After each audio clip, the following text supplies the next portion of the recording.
23 conditions எங்களுடைய கட்சி நிர்வாகிகளுக்கு எங்களுடைய தலைவரின் சுற்றுப்பயணத்துக்கு கொடுத்துருக்காங்க. இந்த 23 கண்டிஷன்ஸும் எனக்கு தெரிஞ்சு பார்த்தீங்கன்னா இது வரைக்கும் எந்த கட்சியினருக்கும் இப்படி ஒரு கண்டிஷன்ஸ் போட்டதில்லை. ஆச்சி ராயல் குலோப் ஜாமுன் பேக்ஸ் ஒன்று வாங்கினால் ஒன்று இலவசம். பாஜகவின் கூட்டணி கட்சியாக இருக்கும் அதிமுகவிற்கு திமுகவின் முழு ஆதரவோடு நடக்கிறது அதிமுகவின் கூட்டங்கள். அதே நேரத்தில் எங்களுக்கு முடிந்த அளவு எல்லா வகையிலான முட்டுக்கட்டையும் போடுகிறார்கள்.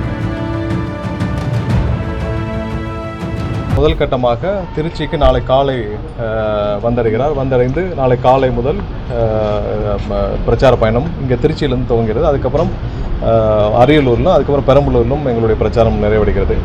உங்கள் அனைவருக்கும் தெரியும், கிட்டத்தட்ட 12 நாட்களாக இந்த பிரச்சார பயணத்தின் திட்டமிடலில் இந்த போலீஸ், அதாவது காவல்துறையிடம் வாங்க வேண்டிய அனுமதி மட்டும் எங்களுடைய கட்சியினருக்கு, எங்களுடைய பொதுச் செயலாளரான ஆனந்த் உட்பட அனைவருக்கும் இங்கே 12 நாட்கள் முகாமிட்டு இந்த ஒரு இடத்தில் திருச்சிக்கு மட்டும் இந்த காவல்துறையுடைய அனுமதி பெறதுக்கே கிட்டத்தட்ட 12 நாட்கள் ஆகிவிட்டது.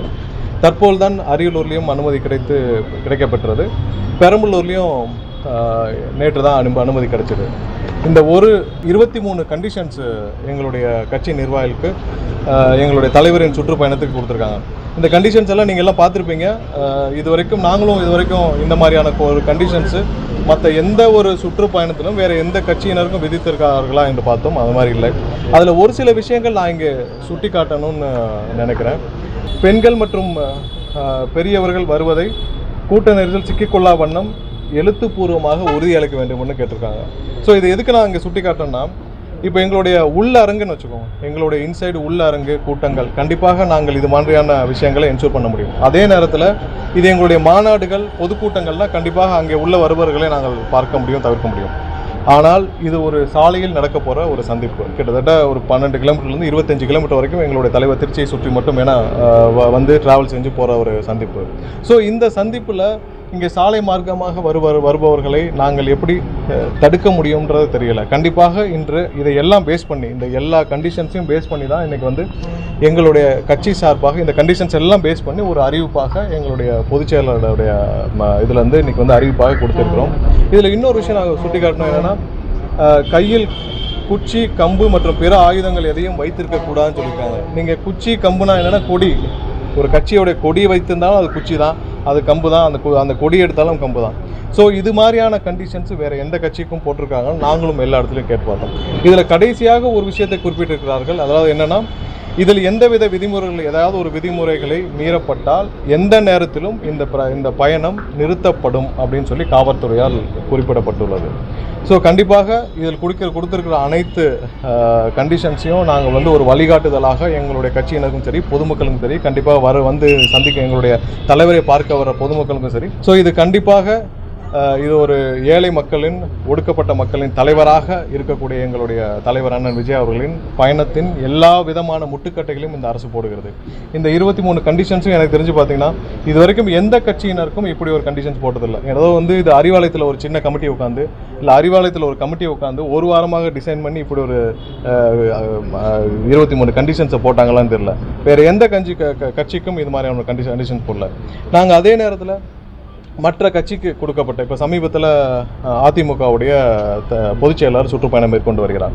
ஸோ அதோடைய கண்டிஷன்ஸை மற்ற மாநகராட்சியில் இல்லை நகராட்சியில் கொடுக்கப்பட்டதை எடுத்து பார்த்தோம்.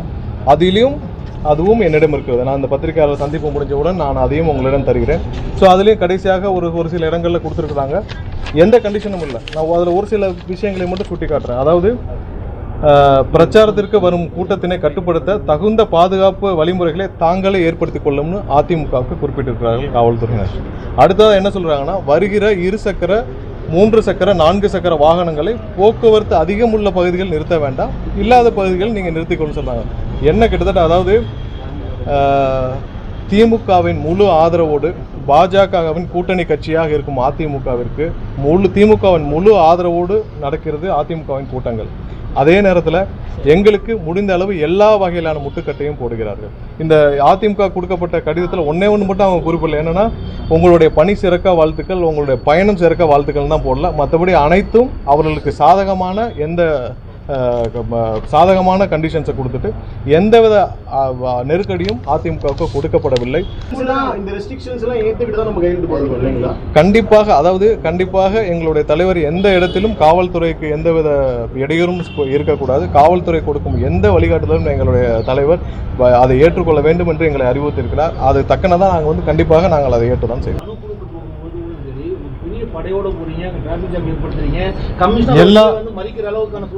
எந்த இடத்திலும் ஒரே நிமிஷம் எந்த இடத்திலும் 10 பேர், அதாவது கட்சியினர், எங்க கட்சியோட பொதுச் செயலாளர் போறப்ப இந்த கட்சி சம்பந்தப்பட்ட மாவட்டங்கள் மாவட்ட செயலாளர் ஒருத்தர் போறது கூட பெரிய தவறு இல்லையா?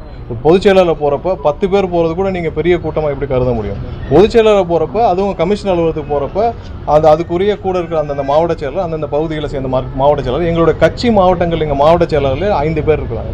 ஸோ அவரெல்லாம் போக தான் செய்வாங்க. ஸோ அது ஒன்றும் பெரிய கூட்டமாக இல்லை. எந்த இடத்திலும் யாருக்கும் எந்த தொந்தரவும் இல்லை. நீங்களே வீடியோ பார்க்கலாம் எவ்வளோ பேர் இருக்காங்கன்னு. இது நீங்கள் இடையூறாக எப்படி கருது? இன்னைக்கு பொதுக்கூட்டம் நடக்குது ஒரு கட்சி சார்பா. அவங்களுக்கு பேனர் அனுமதி, கட்சி இது கொடிக்கட்டெல்லாம் அனுமதி கொடுத்துருக்காங்க. இப்போ உங்களுக்கு அனுமதி கொடுக்கல, என்ன காரணம் நினைக்கிறீங்க? இல்லை, அவர்கள் எதனால் பயப்படுறாங்கன்னு உங்கள் எல்லாருக்கும் தெரியும். இன்றைக்கி மக்கள் ஆதரவு பெற்ற ஒரே தலைவர் எங்களுடைய தலைவர் மட்டும்தான். ஏன்னா ஒரு எதிர்க்கட்சி இன்னைக்கு இருக்கிற ஆளுங்கட்சியில் அவங்களுடைய அமைச்சர் சொல்லியிருக்கிறார். ஒரு அமைச்சர் சொல்லியிருக்கிறார், அந்த ஆடியோ எல்லாரும் பார்த்துருப்பீங்க. 30,000 கோடி இவர்கள் கொள்ளையடித்தார்னு ஒரு அமைச்சர் சொல்லியிருக்கிறார். அது உண்மைனா இப்போ ஒரு கேஸ் போட்டு அதுக்கு நீங்கள் கண்டுபிடிங்க. இல்லை, உண்மைத்தன்மையை நீங்கள் நிரூபிக்க வேண்டும். அது இல்லைனாவது மறுப்பாவது கொடுக்கணும். இது வரைக்கும் 3 வருடமாக அந்த 30,000 கோடிக்கு பதில் சொல்ல. நீங்கள் அரசை ஒழுங்காக நிர்வகிச்சிருந்தீங்கன்னா ஏன் உங்களுக்கு இந்த பயம் வருது? தமிழக அரசுக்கும் இன்னைக்கு இருக்கிற திமுகவிற்கும் நீங்கள் அரசையும் இந்த அட்மினிஸ்ட்ரேஷனையும் ஒழுங்காக பண்ணியிருந்தீங்கன்னா உங்களுக்கு எதுக்கு இந்த பயம் வருது? 30,000 கோடி உங்களுடைய அமைச்சருடைய வாய்ஸில் ஒரு ஆடியோ வந்துச்சுல, ஒன்று அந்த ஆடியோ சம்பந்தமாக ஒரு நீங்கள் வழக்கு தொடுத்துக்கணும். நீங்கள் 4.5 வருஷமாக எந்த அரசையும் அந்த ஆட்சியும் ஒழுங்காக நடத்தாமல் இப்போ நீங்கள் மக்களை பார்த்தும் எல்லாரையும் பார்த்து பயந்துட்டு இருந்தீங்கன்னா என்ன அர்த்தம்? இன்னைக்கு மக்கள் கண்டிப்பாக மாற்றத்தை விரும்புகிறார்கள். இன்னைக்கு வர இளைஞர்கள் கண்டிப்பாக எங்களுடைய தலைவரை மட்டும்தான் விரும்புகிறார்கள். எங்கள் தலைவர் தான் ஆட்சி அமைக்க நினைக்கிறாங்க. அது ஒன்று தான் எங்களுக்கு பயம், வேற எந்த பயமும் கிடையாது இவர்களுக்கு. அது 2024 ஒரு மாற்றம். இப்போ தலைவருடைய சுற்றுப்பயணம் இருக்கும் பொழுது, இப்போ பள்ளி நாட்களில், இப்போ பள்ளி குழந்தைகள், இப்போ 3 மணிலேருந்து 5 மணி வரைக்கும் பள்ளி குழந்தைகள் செல்லும் நேரம் அது. ஸோ அந்த நேரத்திலையோ ஏதாவது ஒரு நேரத்தில் பள்ளி குழந்தைகளும் மாணவர்களும் கூட்ட நெரிசல் கண்டிப்பாக சிக்கிக்கொள்ளக்கூடாதுன்றது எங்களுடைய முதல் ஒரு கன்சர்னாக இருந்துச்சு. கண்டிப்பாக அந்த நேரத்தில் மாற்றிக்கொள்ளணும். அடுத்த 3 மாதங்களில் தீபாவளி இருக்குது, பண்டிகை நாட்கள் இருக்குது. எங்களுடைய கட்சி சம்பந்தப்பட்ட நிர்வாக ரீதியான கூட்டங்கள் நிறைய இடத்துல ஏற்பாடு செய்யப்பட்டிருக்கு. ஸோ இது 3ஐயும் கருத்தில் கொண்டு தான் இதை வச்சிருக்கு. திருச்சியில் ஆரம்பிக்கிறீங்க, அதுக்கான என்ன மெசேஜ் சொல்ல வரீங்க? ஏன்னா நீங்கள் இதுக்கு முன்னாடி நடத்துறது கான்ஃபரன்சஸ், திருச்சியில் பிரச்சாரத்தையும் வரீங்க. திருச்சியை செலக்ட் பண்ணதுக்கான காரணம் இல்லை, திருச்சி தமிழகத்தின் ஒரு மையப்புள்ளி.